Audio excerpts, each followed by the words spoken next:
If I could only teach you 5 things to become a DJ as fast as possible with the best results, these would be the 5 things. The truth is, even though DJing can seem complicated, it doesn't have to be. You only need a few select skills to get started as a DJ, but it's knowing which skills to focus on first to get the most out of your DJing. If you master these 5 things that I'm going to show you in this video, you should be able to do smooth, professional sounding mixes without getting too overwhelmed. If you're new to this channel and you're thinking, why should you listen to me? My name is Jack and I have been a professional international DJ for over 15 years. I started DJing at the age of 16 in my bedroom. I then went on to get my own DJ setup and DJ at family and friends parties. And since then I have had the opportunity to DJ all around the world in places such as clubs, bars, boat parties, pool parties and festivals. I have also been teaching people how to DJ since 2018 through my online DJ courses, which has now taught over 20,000 students how to DJ. Now with that being said, let's get into the 5 things that you should get started with when first learning to DJ.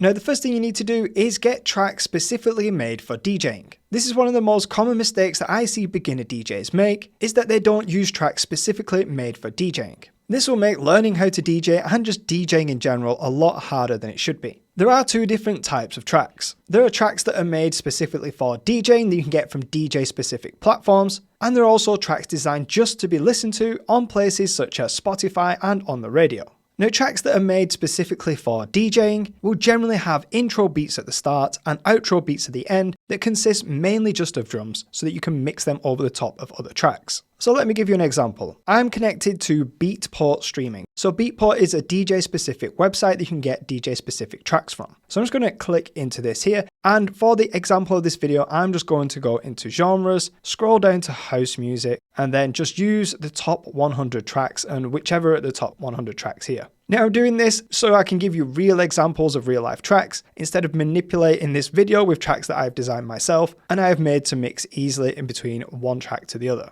So if I drag this first track up on the left hand side here, and we have a listen to the start of this track, you'll notice it has some intro beats at the start of it, which is basically just drums, and this is what you can use to DJ with.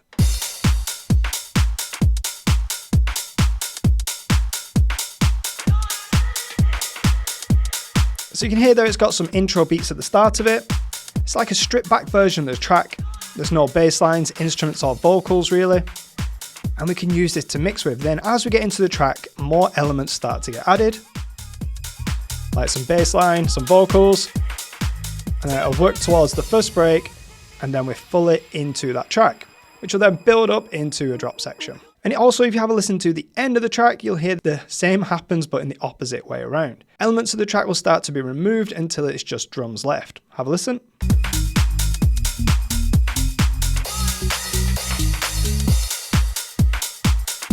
Alright, so we're back into the outro beats there. And what I'm going to do now is just search for this same track over on Spotify. Alright, so I'm going to go into Spotify, type in Temptation, search that track, and it's just this top one here. So I'm going to drag this one on the right hand side. And if we have a listen to the start of this track, you'll notice it's a lot more different than the track we've just listened to.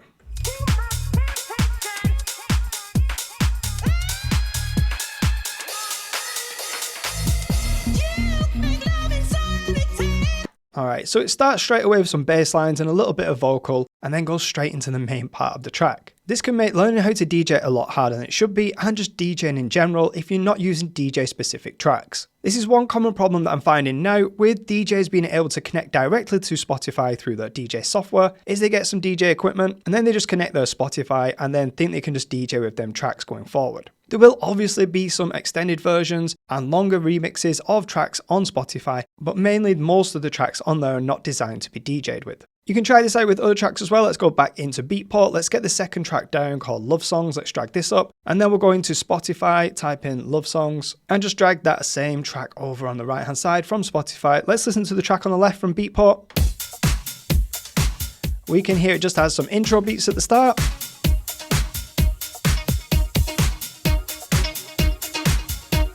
Alright, so it's got some melody there, so it's not got as long of an intro, but you can hear it's going to be different to this track on the right hand side. All right, this track on the right hand side has 0 intro beats, just starts straight away with a break with vocals and some bass line. So what I'm going to do for this video, I'm just going to go back to Beatport. I'm just going to use these top 2 tracks here, Temptation and Love Songs, for the examples going forward in this video. So if you can get access to these, you should be able to follow along this video as well. Now, if you do want to know all the places that I get my music from for DJing, I will put a link to this video in the description. I've done a video of that recently, so you can check that out another time. Now we have our tracks. The second thing that we need to know is how to correctly set a beat grid. So the beat grids are the white lines just up here on the extended waveforms on the tracks. And with dance music, you should generally have a white line on every kick drum. So the kick drums are generally the red waveforms, as you can see, and there's a white line at the start. Now, pretty much every function that you use in the DJ software will be going off where the beat grid is on the track. Things such as loops, hot cues, beat jump, sync, quantize, effects will all be running through where the beat grids are on the track. So if the beat grids are in the wrong place, it's going to affect all them things that I've just mentioned. And if the beat grids are in the correct place, you'll be able to use all them functions effectively. So it makes sense that the first time you drag a track up into your DJ software, just to spend a few seconds just checking the beat grid is in the right place. Once you've done that, it should be correct for the rest of the time that you use it. It's a small cost at the start where you'll get a lot of gain from it afterwards. So how do you know if your beat grid is correct? Let's go back to the start of the track on the left-hand side. So the first thing we need to do is just put both tracks at 0 on the tempo fader, which is the original speed of the tracks. And then just check that these BPM values here in the circles match up with what is on the DJ platform that you downloaded from, or you can just Google the tracks and make sure that they match up. Generally, if you have 0.00 at the end of it, it is a good indicator that the BPM is correct. Then what you need to do is zoom all the way in on the waveform at the top and just make sure that the very first kick drum of the track has a grid line right at the very start of it, and it has a red marker at the top and bottom as well, just like this one here. So that one's looking correct. But if we look at this one at the bottom here, it has a grid line marker, but it doesn't have a red marker at the start of it. So what I'm going to do here is go into the beat grid editor and then just change this one here. Just get the playhead right in the start of that kick drum, hit this half white, half red button, and it's going to reset that marker into a red one. That will solve around 90% of the problems that you have with beat grids. Generally, the issues you'll have is this white marker here is not right at the very start of the kick drum. All you need to do is make sure that white grid line with the red marker on top is right at the very start of this kick drum, which is this red waveform here. Now, I do have a full video on how to correct your beat grids if you are unsure. Again, I'll put a link to that in the description of the video so you can check that out at a later time. I also have a free beat grid cheat sheet just here that you can download. It's just basically how to set a beat grid all on one page, and you can keep this with you and you can check your beat grids are right and match up with this. I'll also put a link to this in the description of the video as well. So let's zoom back out, and the reason why we need to check that the beat grids are correct for this video is that we're going to use sync to beat match these two tracks together. Now, I know a lot of people out there say that you shouldn't use the sync button, you should rely on manual beat matching, but I have a couple of points to say on that. Firstly, we're trying to DJ as fast as possible here with the least amount of friction, and the sync button does that for us, especially if you know how to correct a beat grid. And second, I use sync all the time. When I DJ live, it's a really good tool to use. It means you can DJ faster, be more creative, and you can be more consistent with your tracks as well. Again, I have done a full video on the reasons why I use the sync button and why I think it's better than manual beat matching, and I'll also put a link to that and any other videos that I recommend and reference in this video in the link below this video so you can check them out later. So right now you can see that both these tracks are at different BPMs, one's at 127 and one's at 130. What I'm going to do now is just press sync on both these tracks and they should both snap to 130 BPM and be at the same speed. Just like that. And then also what's going to happen is when I press play on both these tracks, the beat grid lines will snap in time with each other and the tracks should sound good together. So that'll sound like this. So now both tracks are playing at the same time, and we have beat matching sorted. Now that we have our DJ specific tracks and the beat grids are correct and we can sync the tracks up, now let's look at timing and mixing them tracks together. This next point is very important. To get a perfectly timed mix between two tracks, you want to time your tracks so that when one track's significant sounds end, the next track's significant sounds begin. Now you might be thinking, what are significant sounds? So I'm going to explain that to you now. This is a concept that I teach in my online DJ courses and a concept that I've come up with myself. I generally put the sounds of tracks into two categories, which are significant sounds and non-significant sounds. In the significant sounds category are bass lines, instruments, and vocals. And in the non-significant sound category are drums. The reason why bass lines, instruments and vocals are significant, because these are how we recognize tracks and basically what we dance to, sing along to and hum to. These are the sounds that you do not want layering over the top of each other, as they will clash and sound bad to the audience. That is why when timing two tracks together, we want to wait until one track's significant sounds end before the next track's significant sounds begin. Now when it comes to drums, you can layer these over any part of another track and it should still sound okay. That's why the intros and the outros of tracks generally just consist of drums. Now you can layer different significant sounds on top of each other, such as you can have the instruments and bass from one track layered with a vocal from another track, and this is how you get mashups and more interesting mixes. But that's a little bit too advanced for this video, and if you do want to learn how to do that, you can check out my courses in the link in the description as well. But for now, what we need to do first is grab the track that we're going to be mixing out of. So we're going to start with this track on the left hand side, Love Songs, and go towards the end of the track and listen to when the significant sounds end. Let's have a listen. Alright, so we've still got some vocals, melody and bass line there. But just coming up here, it looks like it goes into the outro, which is just drums.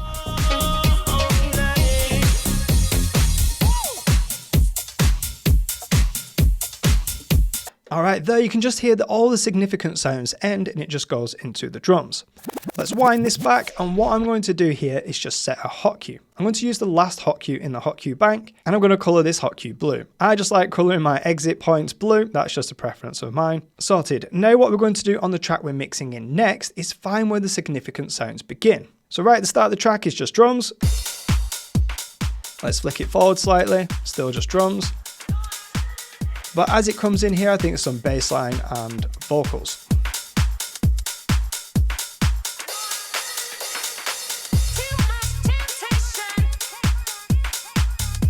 Alright, so we've got some bass line and we've got some vocals there.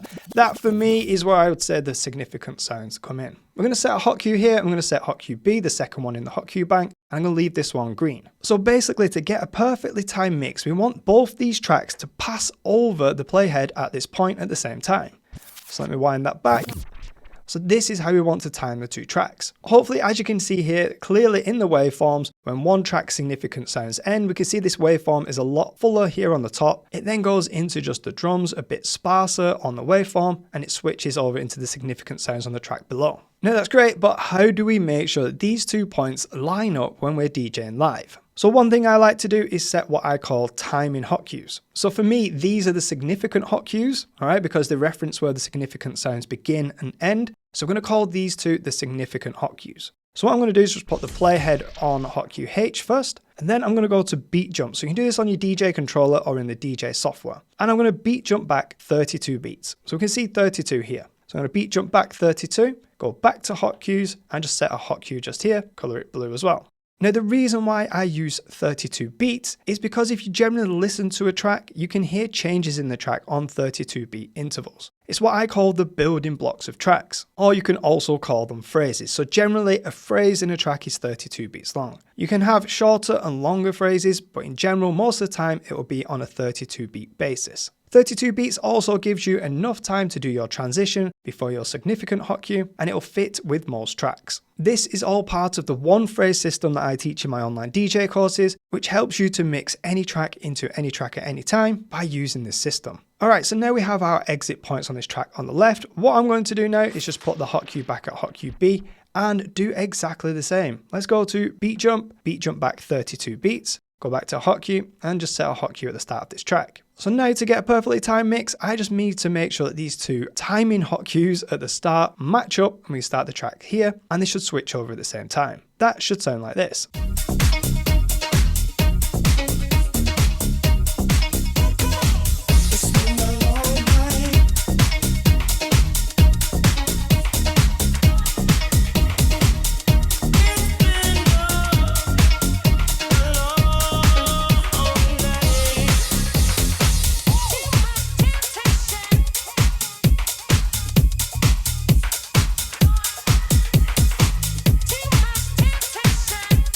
Alright, so as you can hear then, the two significant sounds switched over at the same time.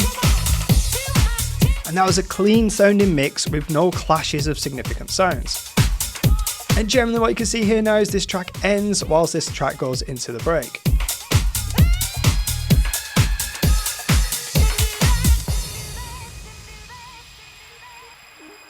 Alright, so what I'm going to quickly do now is do it back the other way as well. So we're going to imagine this track on the right hand side, Temptation, is playing to the audience. We're going to mix out of that into the track Love Songs on the left. So following the principles that I've just taught you, we need to find where the significant sounds end on this track Temptation. Let's go towards the end of the track and have a listen.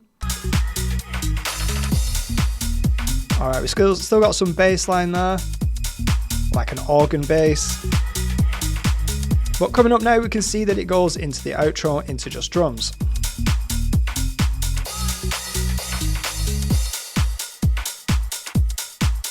Alright, into the outro, significant sounds end at this point here. Let's set a hot cue, colour it blue, just because highlighting them blue. And then I'm going to set a timing hot cue before this, go to beat jump backwards, which is left in the track 32 beats just here. Go back to hot cue and set my timing hot cue. So now I know from this point here, it is 32 beats before I have to be mixed out. So it's kind of like a countdown for me and just a reminder to say, start mixing and get your track out in 32 beats. So now on the left hand side, we need to listen out to where the significant sounds begin. Now this track is slightly different, so let's have a listen.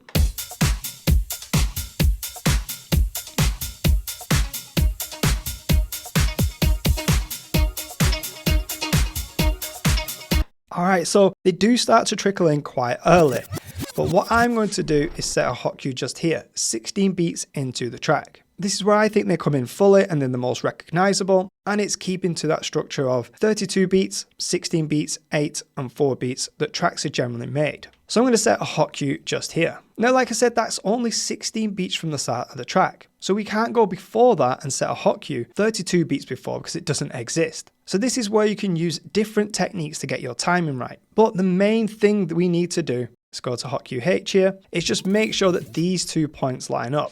So when the track on the bottom significant sounds end, the track on the top significant sounds begin. Like I said, there's multiple different ways we can do this timing, and I'm going to show you just one of them now. What we can do at the start of the track Love Songs to make sure we can make up them 32 beats is set a loop at the start of the track. This could be a 4 beat, 8 beats or 16 beat loop. And what I'm going to do here is just set an 8 beat loop at the start, save this in my hot cue bang. This now, if we press play, can make up our intro and we can make it last as long as we like. Now you can hear a bit of that melody come in, so you can make this even shorter. That's fine. As long as we exit the loop when hot cue B matches up with hot cue H like this. Alright, so that timing would look like this.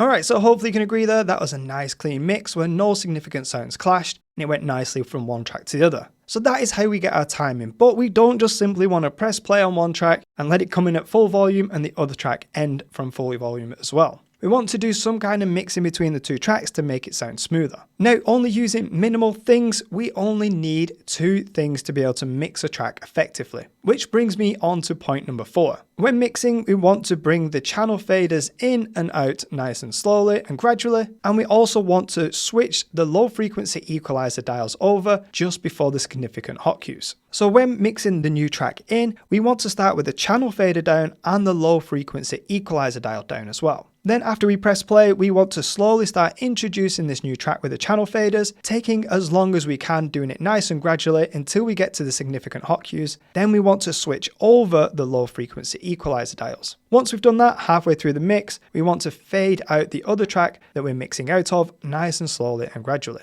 That should give us a nice and smooth mix. Now you might be thinking, why are we only using the low frequency equalizer dials? What about the mids and highs? Now the reason why I only recommend using the low frequency equalizer dials is because these are the ones that's going to have the most impact on your mix. These are the frequencies that you don't want clashing. This is because the low frequencies carry the most power and energy in the track. This is where the kick drum and the bass line sits. These have the biggest and widest waveforms in the track. And that's why we have subwoofers in clubs and bigger venues to cater for these low frequencies. When you find yourself in the bathroom of a club or a bar, it's generally only the low frequencies that you can hear coming through the walls, because these are the ones that are only powerful enough to get through the walls. Same with if your neighbours are having a party, it's only the low frequencies that you can hear coming through them walls. So these are the ones we need to control the most. Now you might be thinking, why not use all of the EQ dials? Now the EQ dials are there to create separation. If you have all the EQ dials pointing in the same way, all you're basically doing there is reducing the overall volume of the track, and you might as well just use the channel faders. To get the most out of the EQ dials, you want them pointing in different directions, and the best thing to do that is the low frequency equalizer dialed down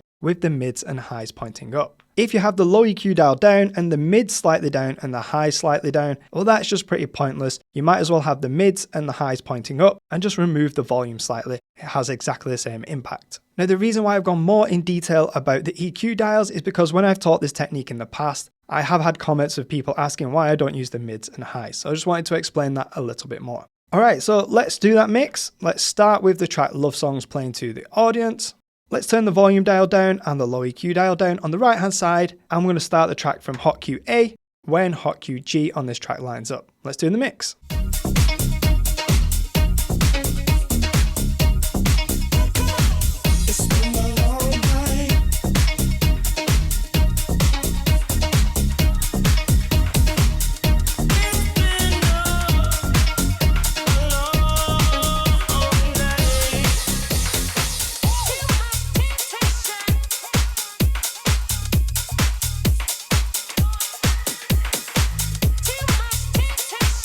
Alright, and then you can just reduce the volume on the left hand side nice and slowly.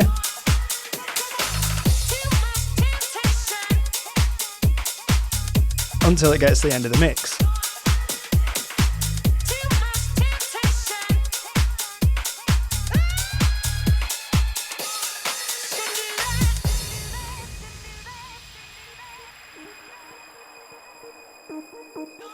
Alright, and then that'll work the same back the other way, even though we're using a loop. So let's do that mix real quick. We've got the channel fader down, low EQ dial down.